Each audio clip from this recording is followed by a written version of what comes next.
fuori, dice la gioia di averti tra noi, donando al mondo la sua presenza, saremo il tuo ideale per l'eternità. Ecco carissimi, ecco, siamo arrivati al momento culmine. Caríssimos, chegou o momento culminante. Devo contar-lhes uma coisa muito bonita, muito delicada. Trata-se dessa experiência iluminativa que o movimento fez em 1949, nos primeiros tempos do ideal. O que é o paraíso de 1949? É uma graça que Deus nos concedeu não só de acreditar, mas de certo modo de vê-lo, não com os olhos físicos, mas com os olhos da alma. Vimos como se fosse com estes olhos. São graças que Deus manda aos fundadores. Alguns tiveram graças parecidas, porque deviam fundar algo grande no mundo. E por isso precisavam de uma fé muito forte. O Espírito Santo fortaleceu a fé deles mediante essas graças, como a que recebemos nós em 1949. Pudemos ver onde estávamos. Naquela época eu tinha 29 anos, estava na idade gen. Um dia conhecemos por acaso um senhor, um deputado, uma pessoa famosa na Itália. Ele tinha escrito 100 livros. Além de ser jornalista, trabalhava no campo ecumênico.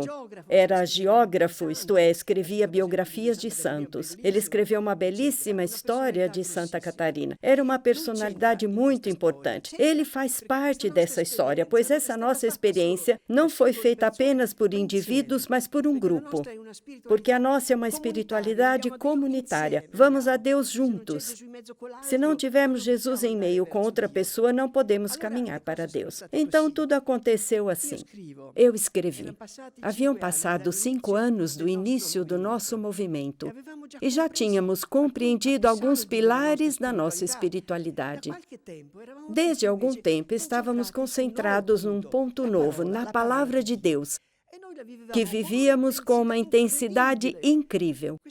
A palavra de Deus entrava profundamente em nós e nos transformava. A nossa mentalidade humana era substituída pela mentalidade divina. Humano é odiar o inimigo, divino é amar o inimigo. Humano é amar o próximo menos do que a mim. Divino é amá-lo como a mim mesma. O Evangelho entrava em nós e provocava uma grande revolução, transformava a nossa mentalidade. A mesma coisa acontecia também àqueles que tinham contato conosco. Pelo que me lembro, a última palavra que tínhamos vivido e tomado em consideração havia sido: meu Deus, por que me abandonaste? É uma frase do Evangelho dita por Jesus. Significava que Jesus tinha perdido mesmo tudo, a mãe, estava perdendo a vida, os discípulos, tinha perdido tudo e, por fim, perdia também a sensação de união com Deus que ele tinha. É claro que Deus não abandonou, mas Jesus teve essa impressão. Logo, Jesus se reduziu a nada por amor a nós.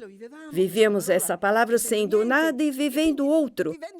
Porque se vivemos o outro, a vida do outro, de consequência somos nada, e a vivíamos assim.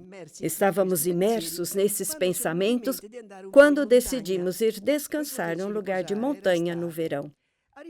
Quando chegamos lá, aconteceu um novo fenômeno que nunca tinha experimentado. Eu tinha a impressão de perceber, talvez por uma graça especial de Deus, a presença de Deus por trás das coisas. Porque Deus está por trás de todas as coisas e sustenta tudo. De modo que, se os pinheiros que eu via eram dourados pelo sol, se os regatos caíam nas suas corredeiras reluzindo, se as margaridas e as outras flores e o céu estavam em festa pelo verão, mais forte era a visão de um sol que estava por trás de toda a criação. Eu via, de certo modo, creio, Deus que sustenta, que ampara as coisas. Era assim que Deus me preparava para o que aconteceria.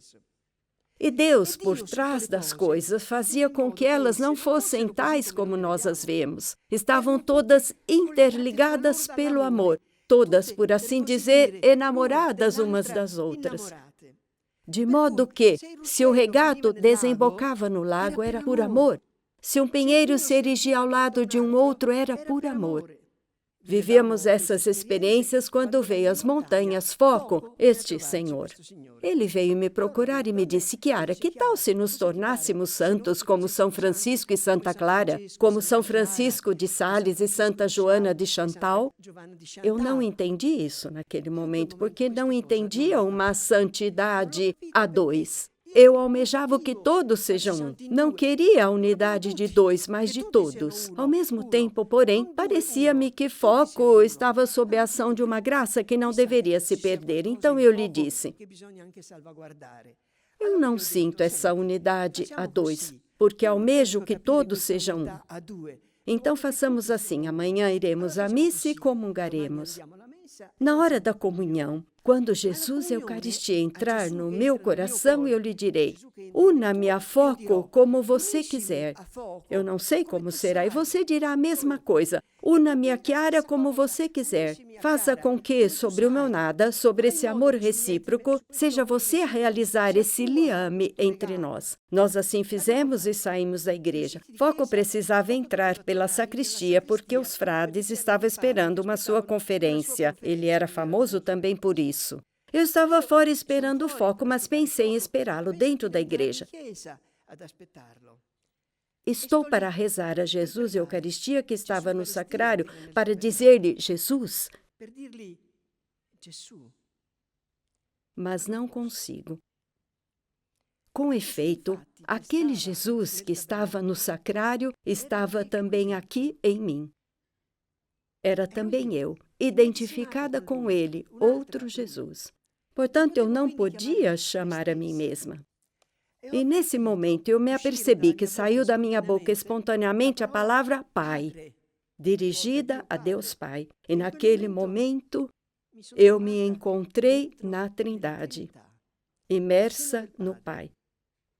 O seio do Pai se manifestava aos olhos da alma, mas é como se eu tivesse visto isso com os olhos físicos e ainda vejo, como uma voragem imensa, cósmica. E era tudo ouro e chamas. Acima, abaixo, à direita e à esquerda. Eu tinha entrado no incriado, naquilo que nunca tinha sido criado, porque Deus é o princípio de tudo. Fora tinha permanecido a criação. Nós, Foco e eu, tínhamos entrado no incriado. Eu não distinguia o que havia no paraíso, mas isso não me incomodava. Era infinito, sim, mas me sentia em casa. Pareceu-me entender que quem me tinha colocado na minha boca a palavra Pai tinha sido o Espírito Santo e que Jesus Eucaristia tinha operado realmente como vínculo de unidade entre mim e Foco, porque sobre os nossos dois nada, Jesus Eucaristia, não havia permanecido senão Jesus. Sobre os nossos dois nada permaneceu Jesus. No entretanto, o Foco tinha saído do convento e eu o convidei a sentar-se comigo num banquinho junto a uma corredeira. E ali eu lhe disse: sabe onde estamos? E lhe expliquei o que me havia sucedido. Foco ouvia tudo em silêncio. Voltei para casa, onde encontrei as focolarinas que eu tanto amava, que estavam ali, preparavam almoço, etc. Eu lhes disse: amanhã venham à igreja e façamos o mesmo pacto sobre o nosso nada, porque amamos o próximo. Digam a Jesus Eucaristia que pactue a unidade entre nós, Foco, eu, vocês, todos juntos. E foi o que fizeram. Imediatamente eu vi no seio do Pai um pequeno grupo de pessoas. Elas também tinham entrado, estavam lá. Víamos aquilo que somos pelo batismo e pela fé, mas eu o via.